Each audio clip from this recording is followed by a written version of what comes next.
नमस्कार बच्चों, स्वागत है आप सभी का।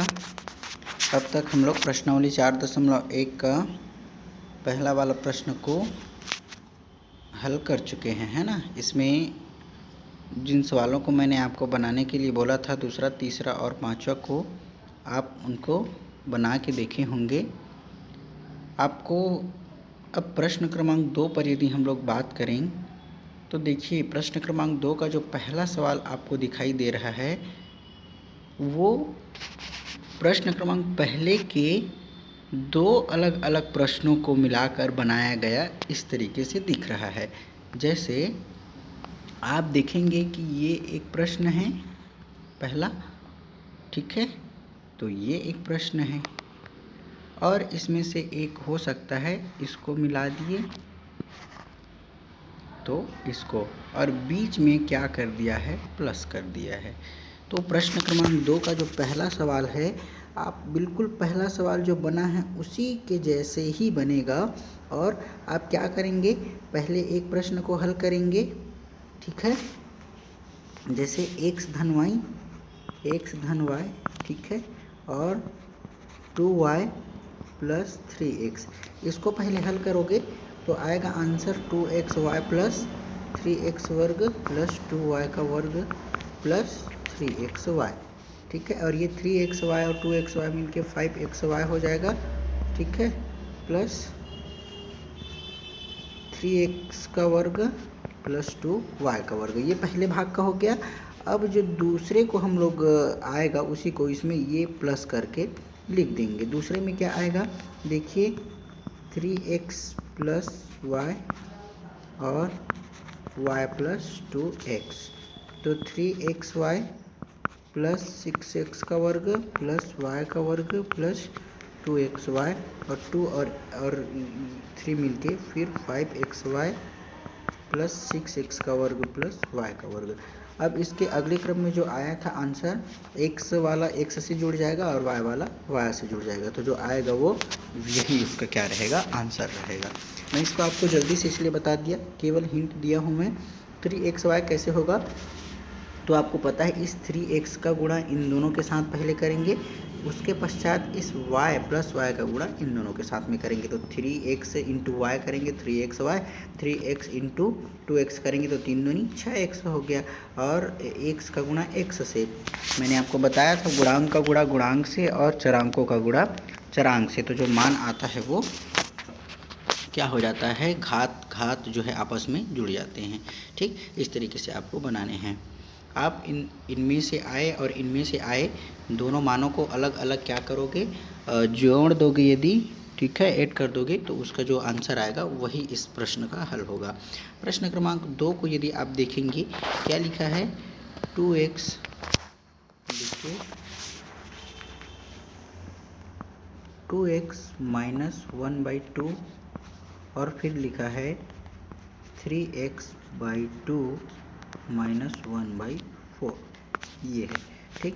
अब हम लोग बारी बारी से गुणा करते हैं, तो 2x इस तरीके से, इसको पहले 3x/2 माइनस 1/4 इसके साथ में गुणा, उसके बाद है माइनस 1/2 तो माइनस 1/2, फिर 3x/2 माइनस 1/4, है ना। ऐसे ही करते हैं हम लोग, एक बार इस संख्या का इन दोनों से गुणा, फिर इस संख्या का इन दोनों से गुणा, तो आप यदि देखेंगे तो इस गुणांक का इस गुणांक से तो 3 दूनी 6 हो गया, और इस x का x से तो 6x का वर्ग बाई 2। यहाँ तक सबको समझ में आया। अब फिर देखिए यहाँ पर तो 1 है, तो 2x का गुणा 1 से करोगे तो 2x/4, यहाँ तक समझ में आया, ठीक है। अब फिर इससे अगर हम लोग बात करें तो 3 एकम 3x हो जाएगा, 3x बटे, और ये 2 दूनी 4, हर का गुणा हर से, तो 2 दूनी 4 हो गया। उसके पश्चात ऋण और ऋण आपस में क्या हो जाएंगे, धन हो जाएंगे, ठीक है। जब कभी भी समान आता है तो जो रहता है चिन्ह वो क्या हो जाता है, धनात्मक हो जाता है, अगर धन धन है या ऋण ऋण है। तो 1 एकम 1 हो गया और 4 दूनी 8 हो गया। यहाँ तक समझ में आया सब लोगों को। अब देखिए यहाँ पर यदि हम लोग बात करेंगे हर की यदि बात करेंगे तो एक में 2 है, 2 में 4 है और एक में 8 है, तो हम लोग इसको मैक्सिमम कितना बना सकते हैं, 8 बना सकते हैं। तो मैं ये वाले में क्या कर दूंगा, 4 का गुणा कर दूंगा, तो ये अंश और हर दोनों में करना पड़ेगा। और अंश और हर में जब मैं दोनों में गुणा करूंगा तो इसका आंसर क्या आ जाएगा, 4 का इससे गुणा करूंगा और 4 को इससे, तब नहीं ये 8 होगा, तो 4 छक्के ये 24 x का वर्ग बटे में 8 हो जाएगा।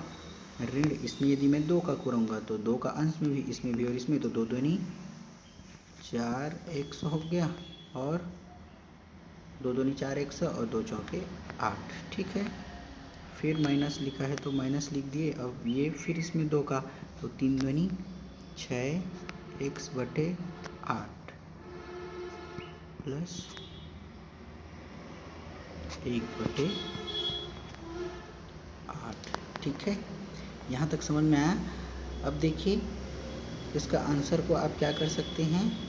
वैसे तो ये आंसर आपको हर को बराबर करने की ज़रूरत नहीं है, इसलिए नहीं है क्योंकि जब आपको सजाती वाला मिलेगा तो केवल उसी का भी आप हर को बराबर करके बनाओगे। देखिए ये वाला को सजाती दिख रहा है आपको, दोनों में x वाला दिख रहा है और इसका हर ऑलरेडी बराबर है, 4 ये भी है और 4 ये भी है ना।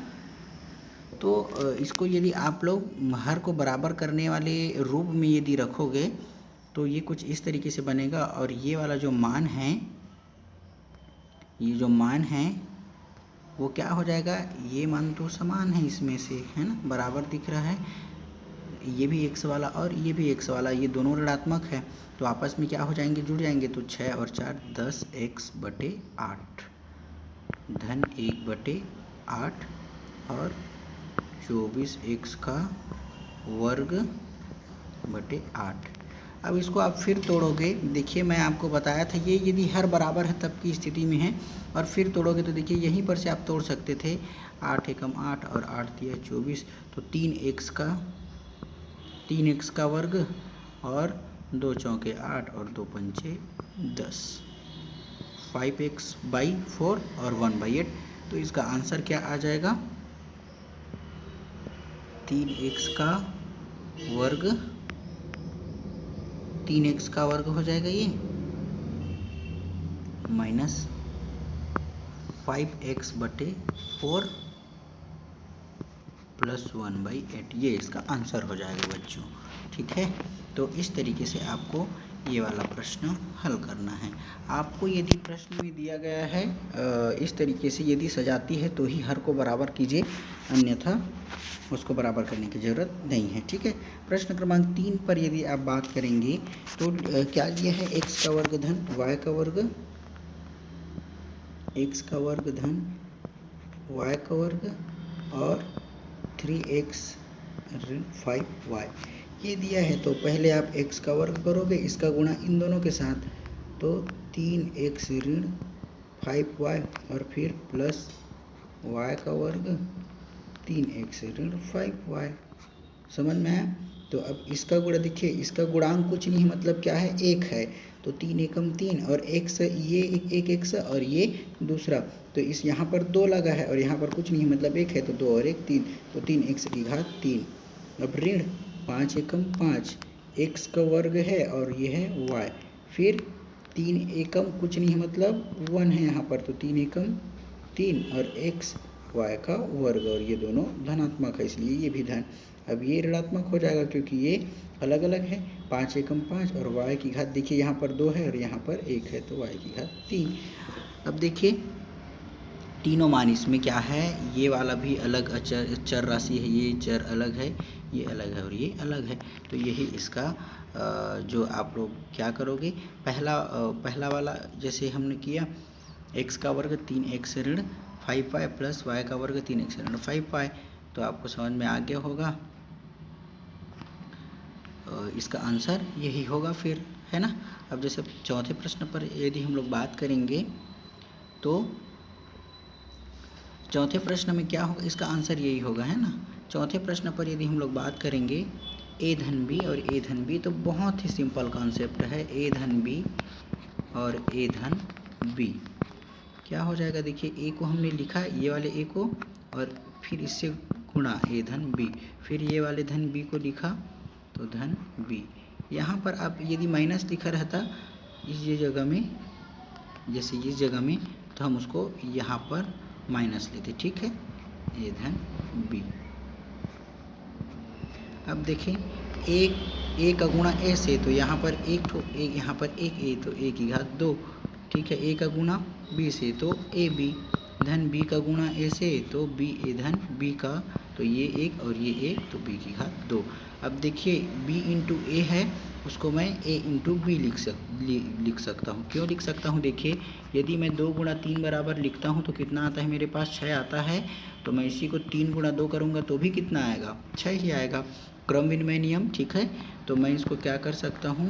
ए बी प्लस बी का वर्ग, तो a का वर्ग धन 2ab। अब 2ab कैसे हो गया? देखिए ये ab है और ये ab है, ये इसके सामने में कुछ नहीं है, मतलब एक ab है यहाँ पर, और यहाँ पर कुछ नहीं है, मतलब एक ab है। तो एक और एक 2ab। और मैंने बताया था कि जब भी चरांक की बात आती है तो जोड़ते या घटाते समय चरांक जो रहता है वो वही रहता है। तो 2ab धन b का वर्ग, तो ये आपका इसका आंसर हो जाएगा बच्चों। ठीक है, मैंने चारों प्रश्नों को आपको स्टेप बाय स्टेप बता दिया, कुछ का हिंट बस दिया हूँ और कुछ को केवल कुछ को पूरा बता दिया। ठीक है, अब जैसे हम लोग प्रश्न क्रमांक 3 पर चर्चा करें, तो प्रश्न क्रमांक 3 जो है, प्रश्न क्रमांक 3 पर बात करेंगे तो बिल्कुल ऐसे ही हमको बनाना है।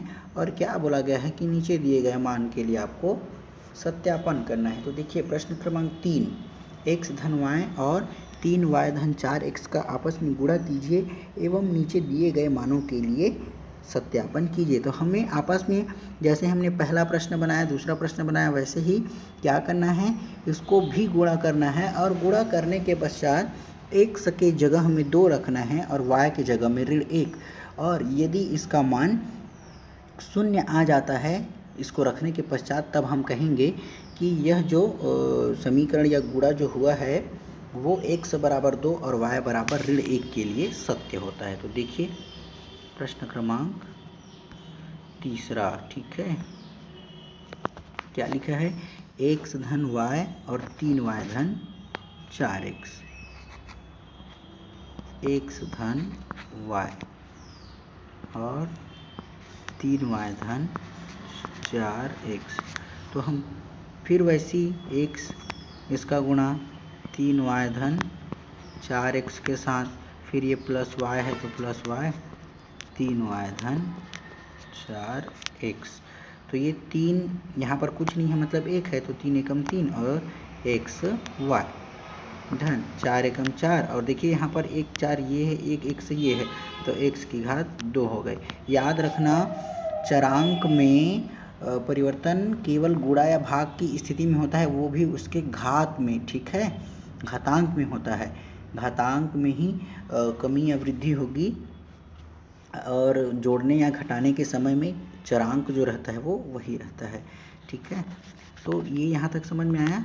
अब 3 एकम यहाँ कुछ नहीं है, मतलब 1 है। ठीक है, तो 3 एकम 3 और यहाँ ये 1 और ये 1, तो 3y की घात 2, क्योंकि 1 और 1 2 हो गए, प्लस है तो प्लस 4 एकम 4 और x और ये y। यहाँ तक समझ में आया। अब आप यदि देखेंगे तो ये वाला एक्स वाई और ये वाला एक्स वाई दोनों सजाती हैं, ये एक्स का वर्ग और ये वाई का वर्ग अलग अलग है। तो आप इसको लिख लीजिए अलग से, 4x का वर्ग धन 3y का वर्ग। ठीक है, और ये 4 और 3 7xy हो गए। अब यदि मैं क्या क्या लिखा है, 4x का वर्ग और 3y का वर्ग धन 7xy। अब मैं यदि यहीं पर x बराबर कितना रख दूं, 2 रख दूं।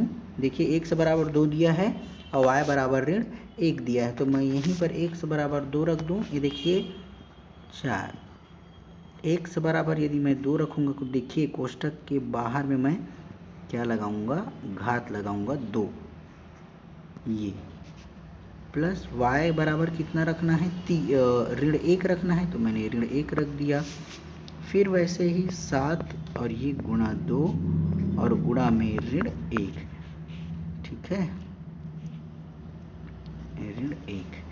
अब यदि आप देखेंगे तो ये वाला भाग को यदि आप देखेंगे सेक्शन को इसमें का, तो ये 2 की घात 2 है, मतलब क्या होता है 2 की घात 2 बार गुणा, मतलब कितना हो जाएगा 4 हो जाएगा। तो ये 4 और ये तो 4 गुणा 4 हो गया उसी स्थिति में, तो 4 गुणा 4 हुआ, समझ में आया आपको।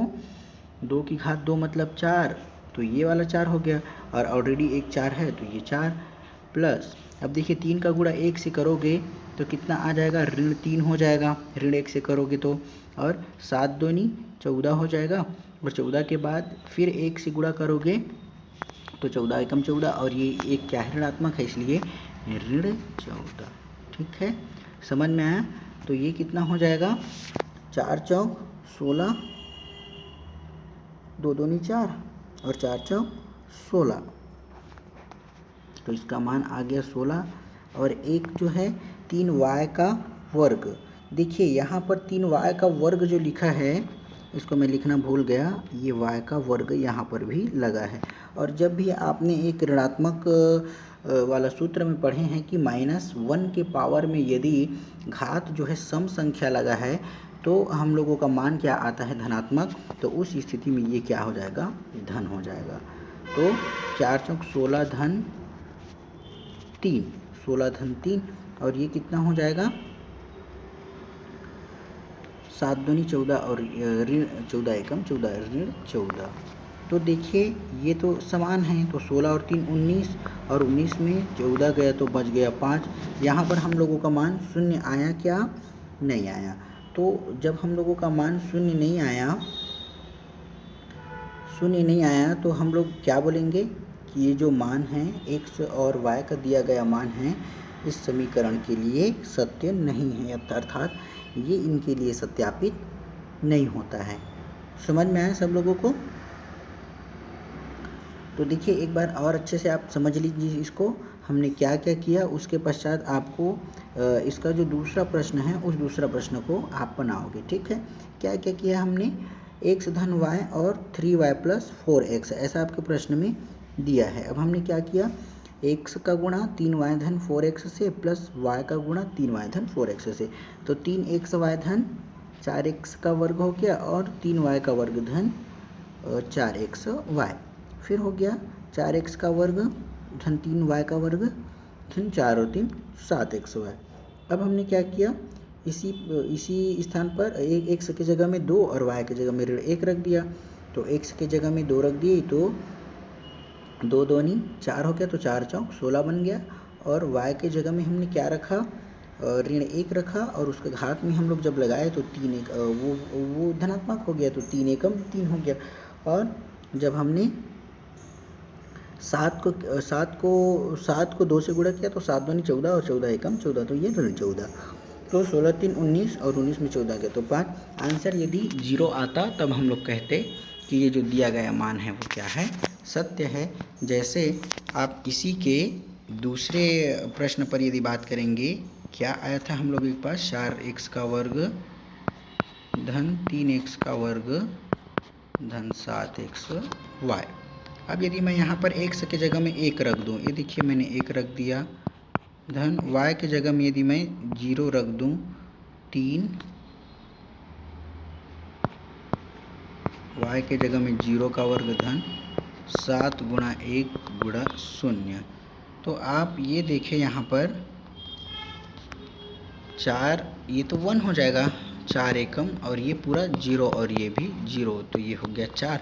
तो इस तरीके से इस मान के लिए भी ये जो हमारे हल आया है वो सत्यापित नहीं हो पाता, और आप कहेंगे कि ये x बराबर 1 और y बराबर 0 के लिए सत्य नहीं है।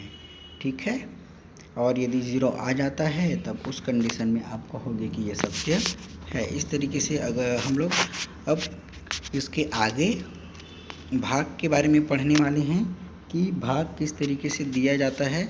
आप जितने भी सूत्र उपयोग हो रहे हैं उन सभी सूत्रों के बारे में आपको पता होना चाहिए, आपको याद भी रहने चाहिए। जैसे हमने यहाँ पर कौन कौन सा और सूत्र यूज़ किया, आपने देखा होगा कि एक सूत्र हम यूज़ किए हैं ए की घात में एम गुणा ए की घात में एन बराबर ए की घात में एम धन एन।